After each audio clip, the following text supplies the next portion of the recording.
This podcast is brought to you by Progressive Insurance. Do you ever think about switching insurance companies to see if you could save some cash? Well, Progressive makes it easy to see if you could save when you bundle your home and auto policies. Try it at Progressive.com. Progressive Casualty Insurance Company and Affiliates. Potential savings will vary. Not available in all states. Is your cold making it hard for you to get to sleep and leading to a bad morning? Switch to Mucinex Night Shift for fast, powerful, nighttime multi-symptom cold and flu relief. Mucinex Night Shift fights your worst nighttime symptoms to help you get to sleep and wake up ready to go. Mucinex Night Shift. It's comeback season. Use as directed.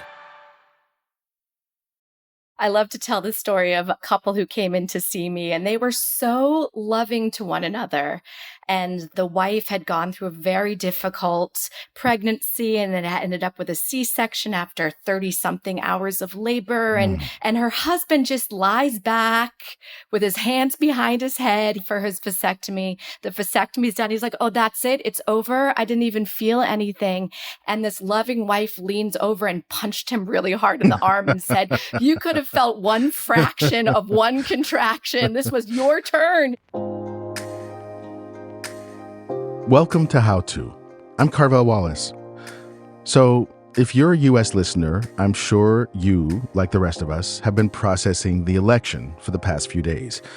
And there is always some uncertainty in this interim period when we've elected the new administration, but they haven't yet fully assumed power.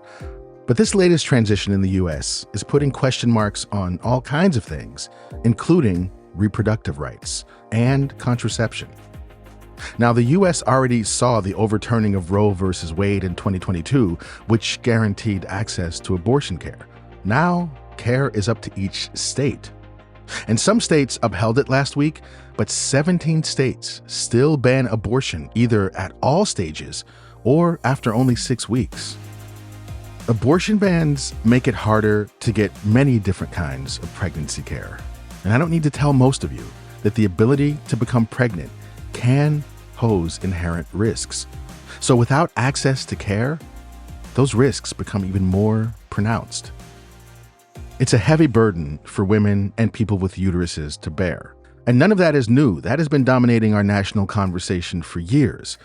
But today, we wanted to look at this topic from a different angle. There is no reason that the burden of contraception and pregnancy care should fall exclusively on the shoulders of women. We wanted to talk about what it would look like on a personal, cultural, and medical level if more men took on that responsibility. So in today's episode, we're going to get into the history of contraception, what options are out there for men, including some innovations in the pipeline. And we're going to talk about what it would take to actually create real reproductive equity. And joining me to do this are two incredibly qualified doctors. The first is Dr. Sarah Miller. I am a family physician and a family planning fellowship trained healthcare provider. I currently have my own family planning private practice out of Boston, Massachusetts, where I mostly provide vasectomies. And we're also joined by Dr. Brian Nguyen. I'm an associate professor of clinical obstetrics and gynecology at the University of Southern California. I also operate a little bit of a think tank called the Emerge Lab, which really explores all the ways that reproductive health matters to men and how they can impact reproductive health for our female partners. Excellent.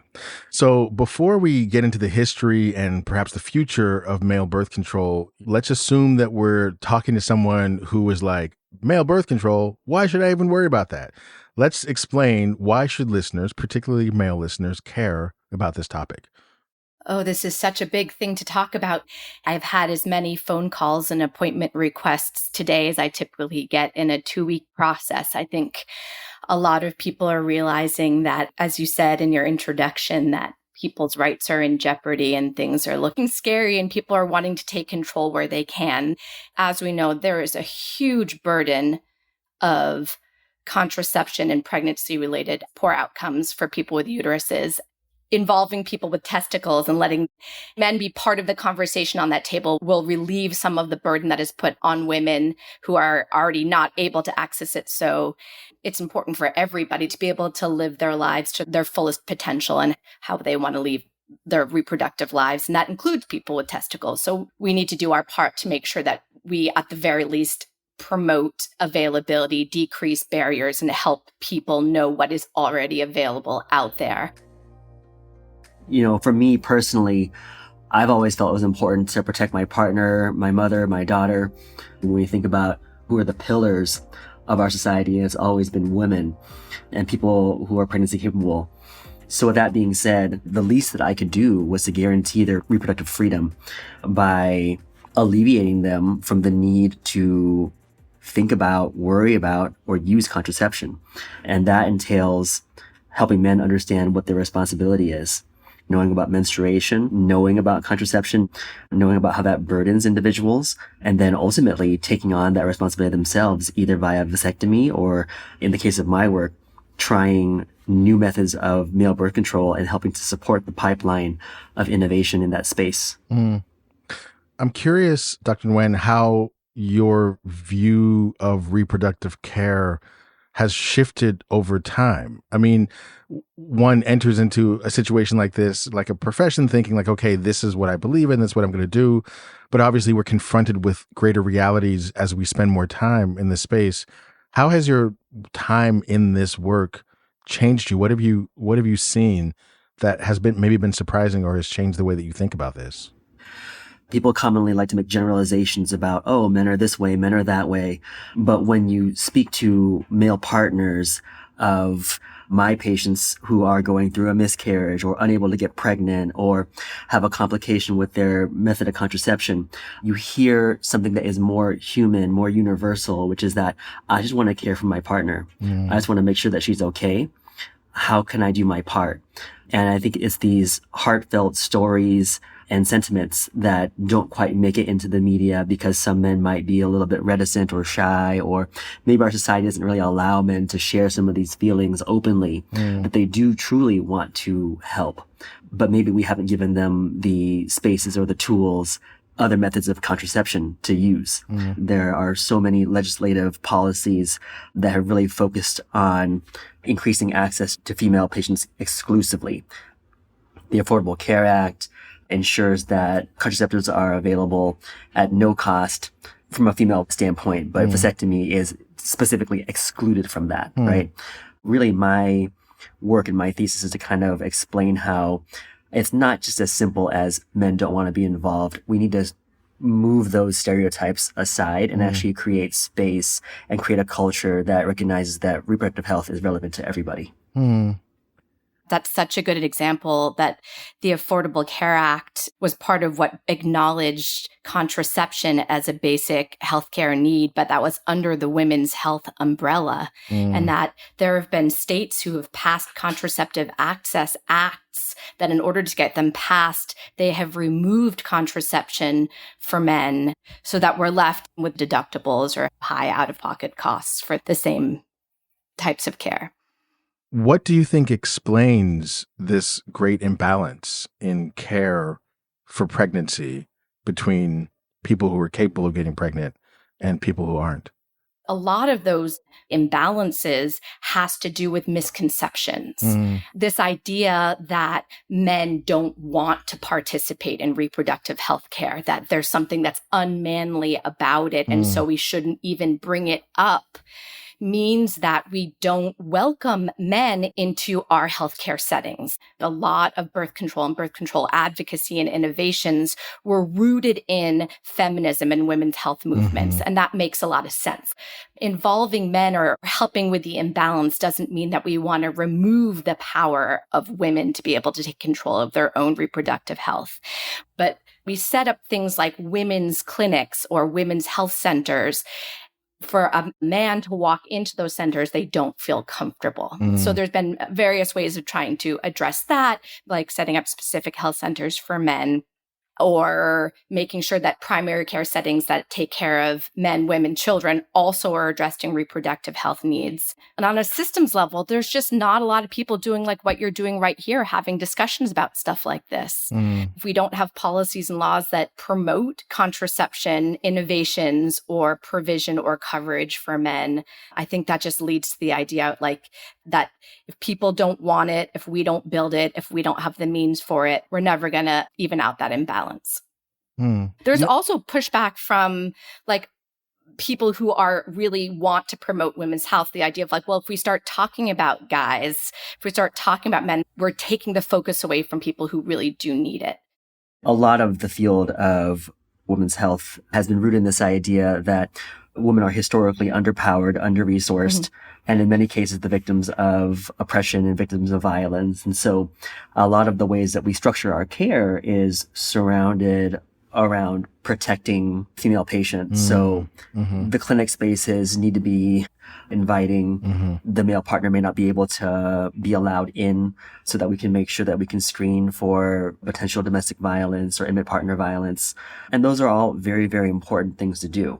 But when we also allow these narratives of men are not helpful or men are perpetrators of violence and they can only do wrong or get in the way, then we kind of silo them off and deprive them of opportunities to learn about what it is to be a female body. And that even extends, I would say, to sex ed classes that are gender segregated. Young men don't learn about menstruation, don't learn about the range of contraceptives. And because of that, the message that they get is, I don't need to know about this. This is not my responsibility. Or maybe that's something for females to know about. And if I were to enter into that space, I would just say something wrong. And so ultimately, one of my biggest concerns actually is that we have this generation of young men or older men who lack the vocabulary of sexual and reproductive health to even begin to think about it in ways that allow them to even consider themselves as agents of pregnancy planning or pregnancy prevention. It's a sticky bind. On the one hand, spaces of pregnancy and contraceptive health need to be kept safe so that women and pregnancy-capable people can receive the care that they need. But on the other hand, by excluding everyone else, we create a population of people who feel justified in believing that it's not their problem, which further makes those people ill-equipped to take on meaningful responsibility. On a massive scale, it's like a classic case of weaponized incompetence. When we come back, we're going to look at some ways to break this cycle. And we're going to dive into the history of contraception, going all the way back to a technique that we have been using since the Middle Ages. And it's not the one you think. Stay with us.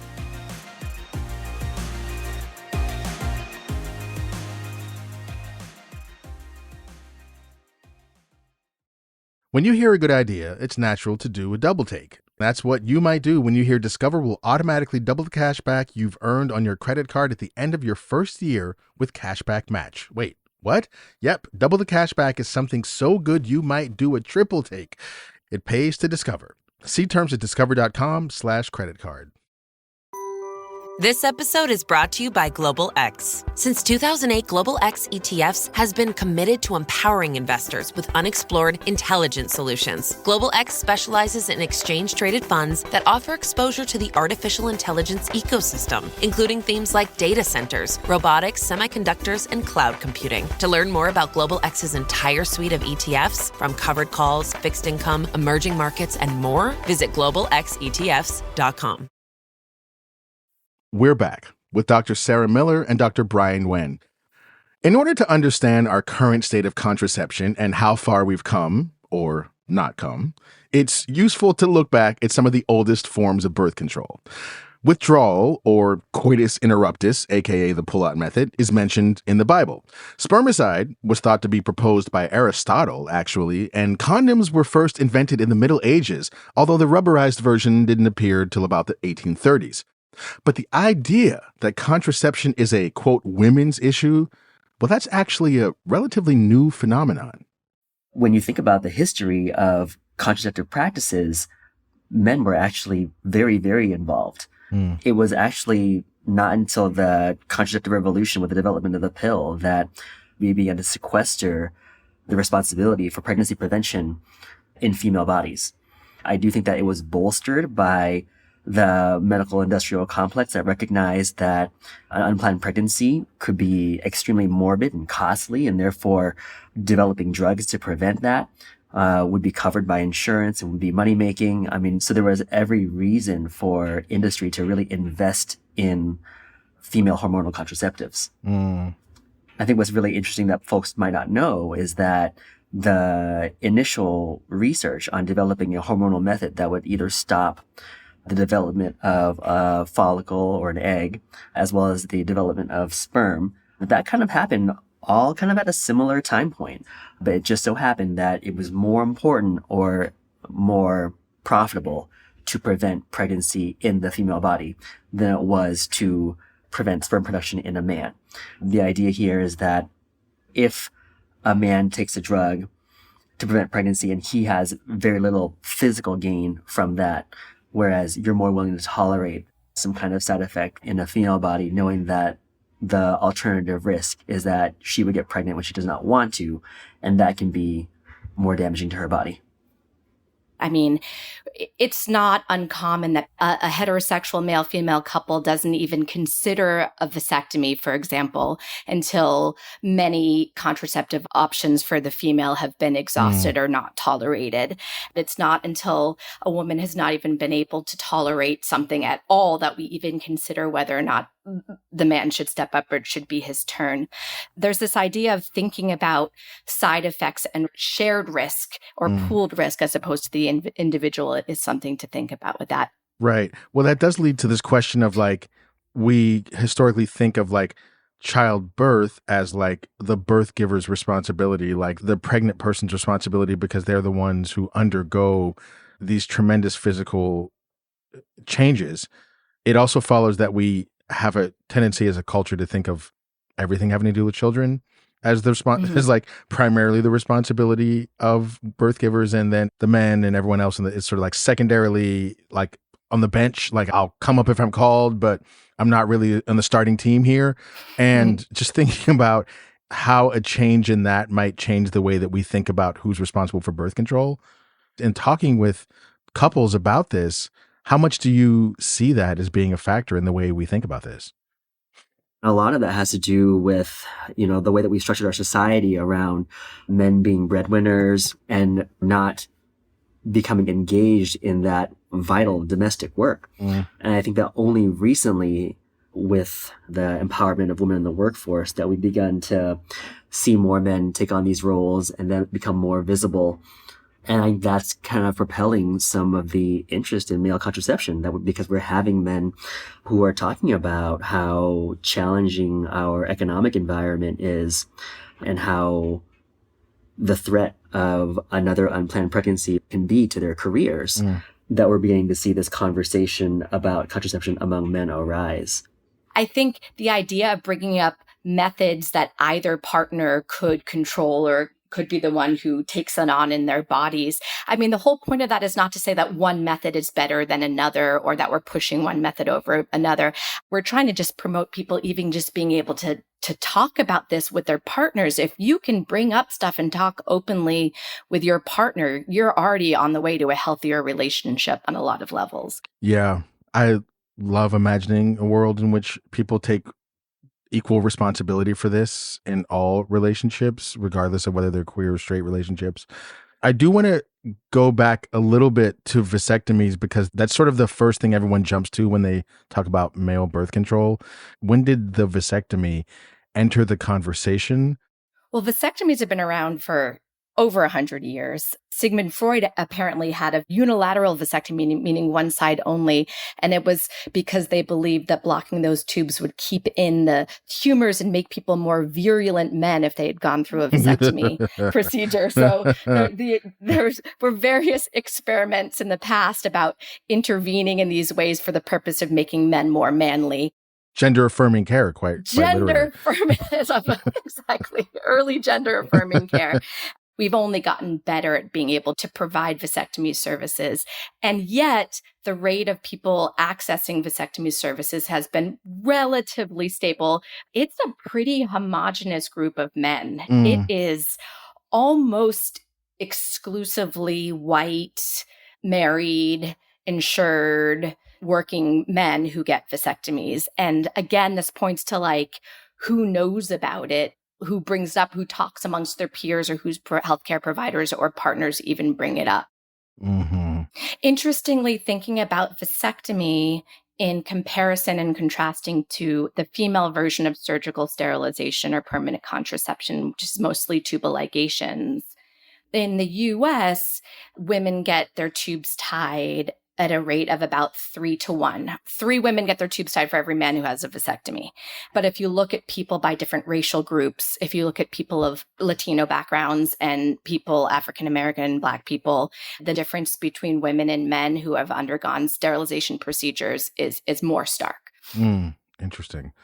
I wonder what misconceptions either of you have found among men that you've spoken to about vasectomies that you would be interested in correcting now that you have a microphone and a platform?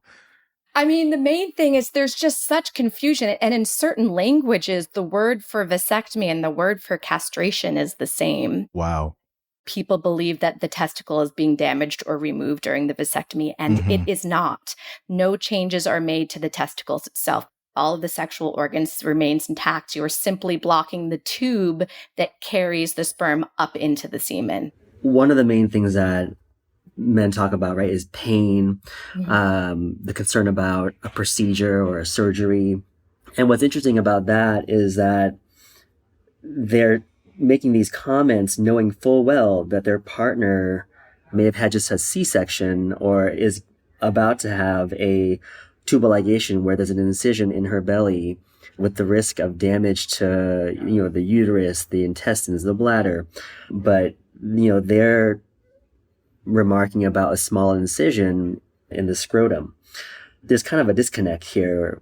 I'm not trying to say that men are wimps, right? That's not my goal here. But rather, it's just this familiarity and this kind of social script about pain and going to the doctor. To some extent, if men were to menstruate, it would kind of create this dynamic where men would understand that you actually have to go to the doctor sometimes. There could be something wrong with your body. If you don't know about what menstruation is, it might be the first time you think that your body is betraying you. And so there is this narrative from a very young age whereby you don't think that you're invulnerable. Whereas for men, there's nothing like that. And you always think that you're invulnerable. And so the first time someone says, oh, well, let me violate you by making a small hole in your scrotum, that becomes an object of immense fear. And so I get it. It's so true. I love to tell the story of a couple who came in to see me, and they were so loving to one another. And they were just like, no, you speak, no, you speak. And they just had their 3rd child. And the wife had gone through a very difficult pregnancy and then ended up with a C-section after 30-something hours of labor and had a wound infection. And her husband just lies back with his hands behind his head. He didn't even feel the numbing medicine going in for his vasectomy. The vasectomy's done. He's like, oh, that's it. It's over. I didn't even feel anything. And this loving wife leans over and punched him really hard in the arm and said, you could have felt one fraction of one contraction. This was your turn. Like, you think there's some sort of like poetic justice that there should be some degree of discomfort or something. But it really is like vasectomies, when done well, they're not particularly uncomfortable. People heal very quickly for it. But there is this fear. I certainly have sympathy for the very strong and very nervous men who it takes them, 4 appointments to actually get in to get the vasectomy done. Okay, so Doctors Nguyen and Miller aren't willing to say that men are wimps, but I am, at least when it comes to this. Look, the level of pain and invasion that pregnancy-capable people deal with on the regular is many orders of magnitude greater and more consistent than a simple procedure like a vasectomy. And yet, men are often afraid and feel that they will be violated by an outpatient operation with a short recovery time. Like, I don't use this phrase a lot, but dudes, you need to man up. But there is another important wrinkle to all this: lack of trust in the medical system and in doctors. There is a racial disparity when it comes to choosing this type of care. And now, while some of that has to do with access, some of it has to do with a deep and long history of medical mistrust and abuse, with this country's history of forced sterilization and ongoing medical racism. So it is understandable that some people don't exactly trust doctors with their genitalia. So we need to do work on both the patient side and on the healthcare side if we want more people to explore their reproductive options. Okay, while you sit with that, we're going to take a quick break. And when we return, we're going to hear about the future of male contraception. Stay with us. Prep for Thanksgiving at Whole Foods Market. Save now on no antibiotics ever frozen whole turkey, just $1.49 a pound with Prime. Sales on brie and select seafood appetizers help get things started. For sides, go with wallet-happy favorites from 365 by Whole Foods Market. And finish with decadent desserts from the bakery. Or get your whole spread catered. Just order early. Get Thanksgiving ready at Whole Foods Market. Terms apply. This episode is brought to you by Shopify. Upgrade your business with Shopify, home of the #1 checkout on the planet. Shop Pay boosts conversions up to 50%, meaning fewer carts going abandoned and more sales going cha-ching. So if you're into growing your business, get a commerce platform that's ready to sell wherever your customers are. Visit shopify.com to upgrade your selling today. How about some fresh out of the oven gingerbread, bright snowdrop, fresh Iowa pine, and cool peppermint to put you in the holiday cleaning spirit? Made with goodness, not a lot of nonsense. Mrs. Meyer's. See what good can grow. Visit mrsmeyers.com today.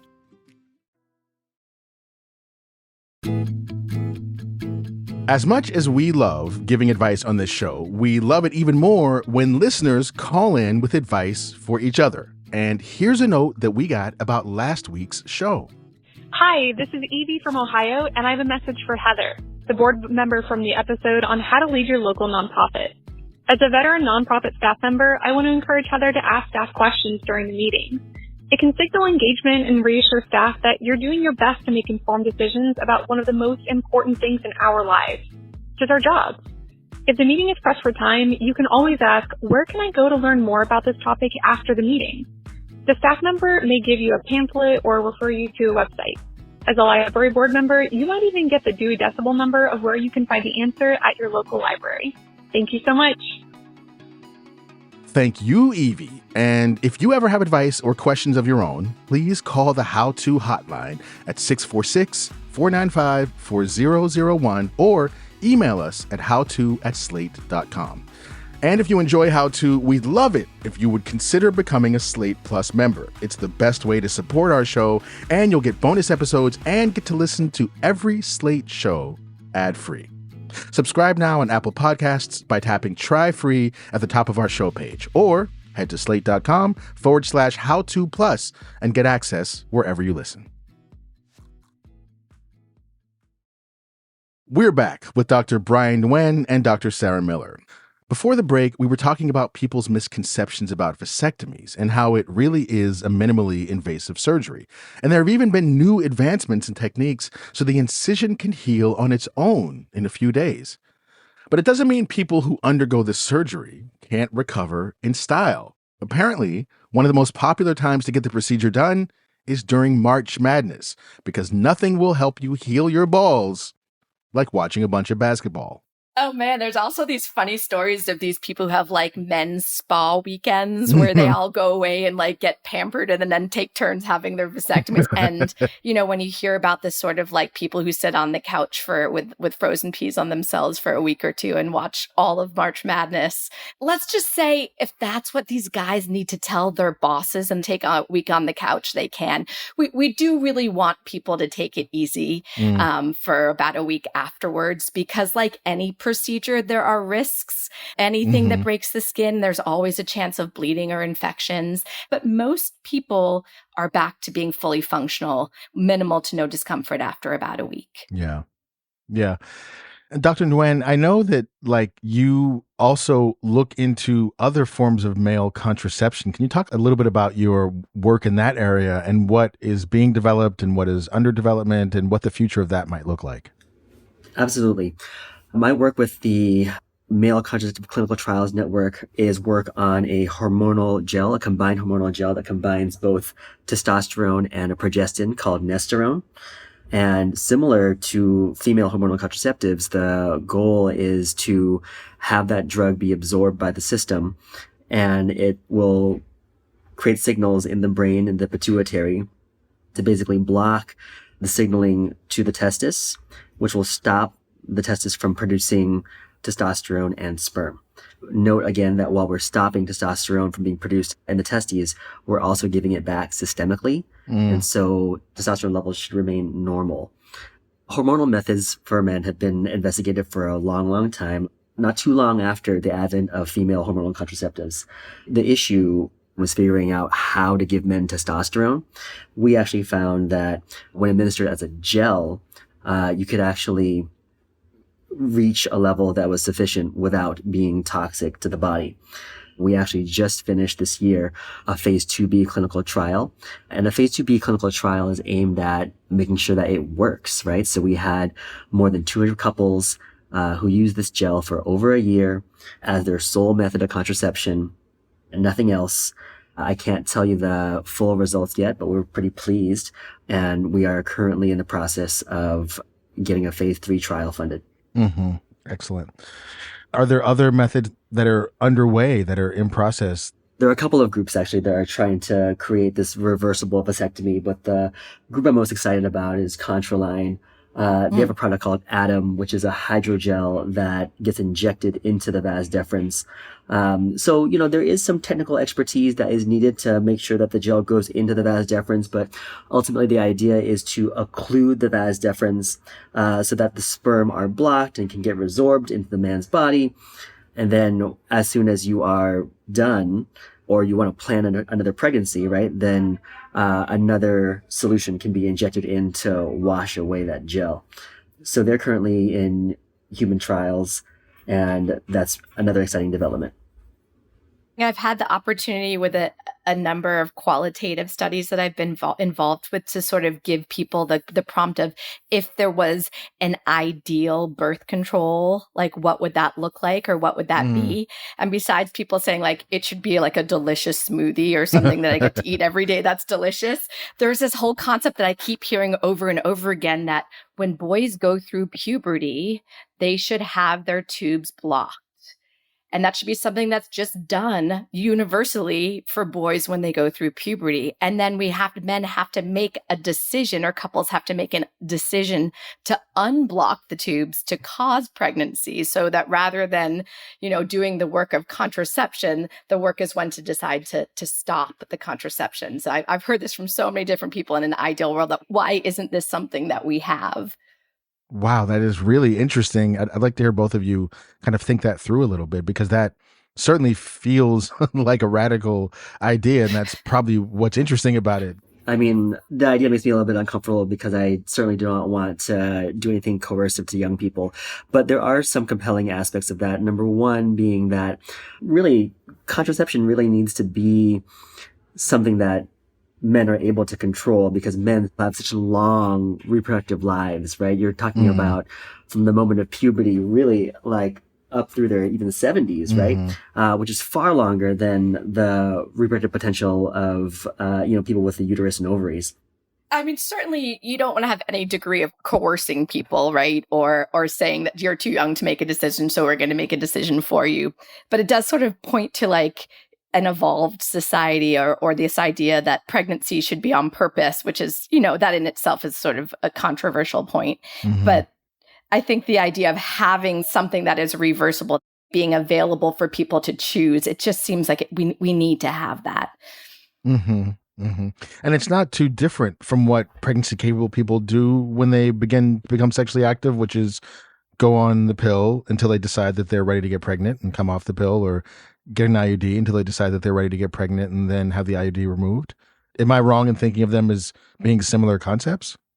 Well, sure, except with the pill, like part of the reason why people are seeking things like longer acting contraception, whether it's permanent sterilization or things like an IUD or an implant is the idea of if your insurance stops paying for something, or if the pharmacy doesn't give you refills for whatever reason, often there are other factors besides deciding to stop them that cause problems. Yeah.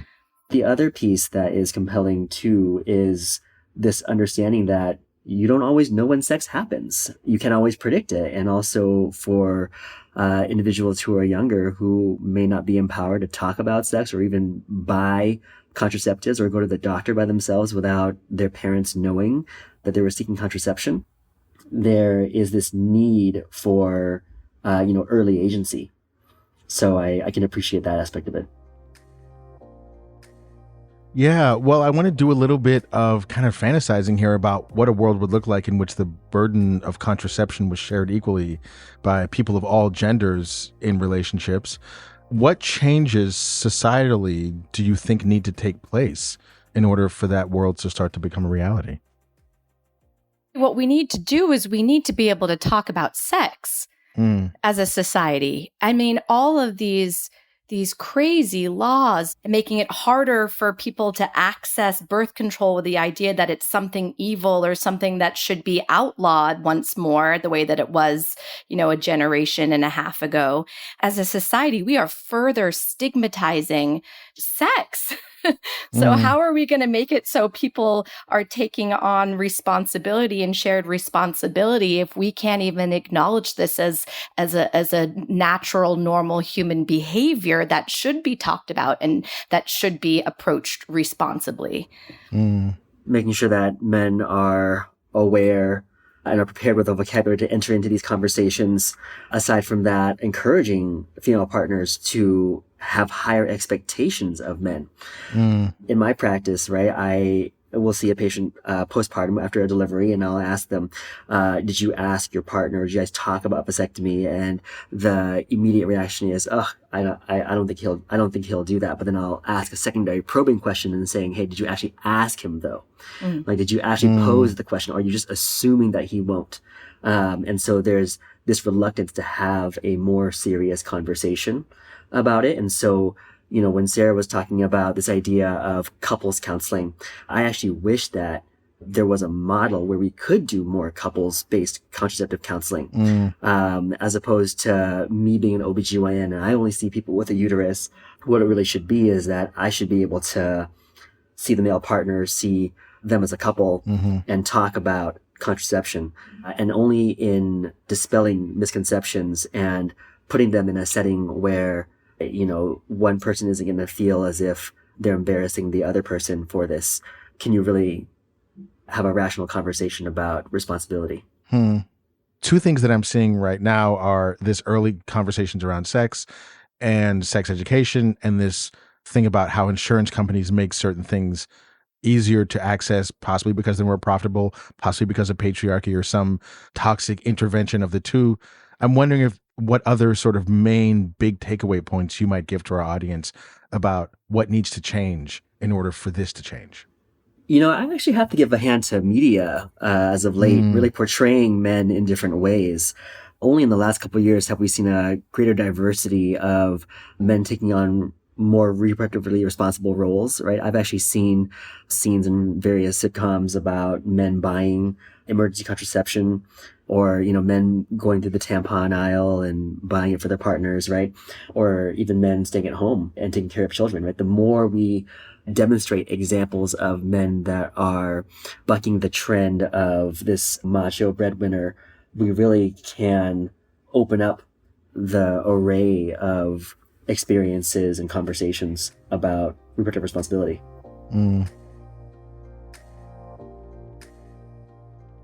I mean, I just keep thinking about the range of the types of men that make it in. Like, I see professional athletes or people who are work construction who come in and then I see these academic or people who've never lifted up anything heavy in their lives and talk about their feelings all the times with their partners and single. And the idea that men are a single way and that we have to do things for them, just, I think we have to make room for all different types of men and masculinity. And then in order to sort of include them You need to make room for people to be the breadwinner and to be tough and powerful, but also to be scared and nervous and vulnerable and to be scared. These are like good men who are already going, like breaking through these constraints to get the information they need to take care of their families and their partners and their own selves. I had a patient who came in for a vasectomy and I said, how did you find out about us? And he said, oh, I was having beers at the bar with my friend and he told me about his vasectomy and he said I should come to you. And I thought this is it. We have evolved as a society when men are talking about vasectomies at the bar over some beers. Yes. And if only we could talk about these things more at bars with beers. More of that. I may organize a giant male beer summit, beer and basketball and vasectomies, and let's get this going. Balls and balls. Let's do it, guys. Balls and balls. All right. I know we've just scratched the surface of this conversation, but hopefully this has given our listeners a lot to think about and functions as just a starting point for people to really think about how desperately and importantly this needs to change and that they have some ways to begin that conversation. So I want to thank you both for your time here. Thank you. Thanks for having us.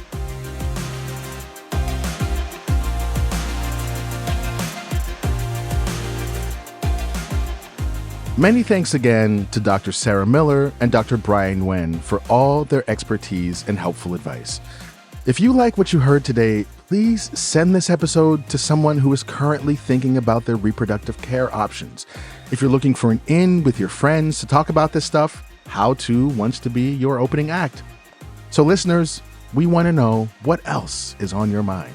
What are you struggling with? What can we help you think through? How can we be of service right now? Please send us a note at howto@slate.com or leave us a voicemail at 646-495-4001, and we might have you on the show. How To is produced by Rosie Belson with Kevin Bendis and Sarah McRae. Joel Meyer is senior editor, and Derek John is executive producer. Merritt Jacob is senior technical director and composed our theme music. Charles Duhigg created the show. Courtney Martin is my co-host, and I'm Carvell Wallace. Thanks for listening.